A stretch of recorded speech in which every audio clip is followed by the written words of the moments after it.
Hello বন্ধুরা, সবাইকে আমার চ্যানেলে স্বাগত জানাই। তো এই ভিডিওতে আমি রিভিউ করবো রঘু টাকার মুভিটি। তো চলুন না সময় নষ্ট করে ভিডিওটি শুরু করা যাক।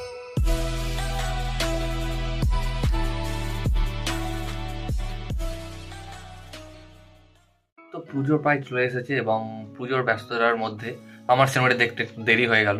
তো ফাইনালি দেখে ফেলেছি। তো কেমন হলো এই মুভিটি? তো প্রথমে বলি, এই মুভিটি ডাইরেক্ট করেছেন ধ্রুব ব্যানার্জি, যাকে আমরা এর আগে গুপ্তধনের সন্ধানের সিরিজ, গোলন্দাজ এই ধরনের দুর্দান্ত ভালো ভালো সিনেমা ডাইরেক্ট করতে দেখেছি এবং এই মুভিটিও তিনি ডাইরেক্ট করেছেন। তিনি একজন বেশ ভালো একজন ডাইরেক্টর। বাট এই সিনেমাটি যদি সত্যি আমি রিভিউ বলি, তো এই সিনেমাতে একটা প্রবলেম হয়েছে কি, সিনেমাটা সম্পূর্ণ একটা মাসি সিনেমা হয়ে গেছে।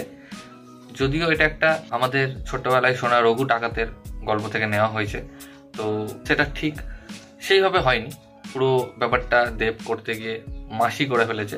বাট তা বলবো না যে সিনেমাটা মজা দেয়নি, সিনেমাটা এনজয় করেছি। বেশ মাস মোমেন্ট রয়েছে, ভিএফএক্সগুলো বেশ ভালো, সবার অ্যাক্টিংও ঠিকঠাক। এখানে আমরা দেব, ইদিকা, সোহিনী, অনির্বাণ ভট্টাচার্য, অ্যালেক্স ওনিল এবং আরও ভালো ভালো অ্যাক্টরকে দেখতে পেয়েছি। এছাড়াও এই সিনেমার যদি মেন জিনিস বেশ ভালো লাগে সেটা হচ্ছে এই সিনেমার বিজিএমটা বেশ ভালো লাগছিল। প্রতিটা সিনে যখন অ্যাকশন হচ্ছিল, অ্যাকশনগুলো ভালো, অ্যাকশন কোরিওগ্রাফগুলো ভালো, অ্যাক্টিংও ঠিকঠাক। বাট সিনেমাটা ঠিক সেইভাবে পুল আপ করতে পারেনি যেরকম আমরা আশা করেছিলাম। অর্থাৎ আমার মতে সিনেমাটা একটু ওভার হাইপড হয়ে গেছে। যদি সিনেমাটা আরেকটু ডাউন লেভেলে থাকতো হয়তো আরও ভালো হতো।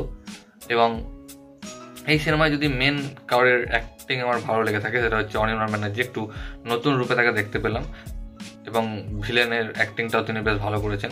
আর দেব তো বেশ ভালোই, তার যে এক্সপ্রেশনগুলো ছিল মুখের যখন সে রেগে যাচ্ছিল, অ্যাকশন করছিল, সেগুলো দুর্দান্ত। এবং এই সিনেমায় দুটো গান রয়েছে, দুটো গানই খুব ভালো না হলেও বেশ ভালো, আপনাকে মজা দেবে।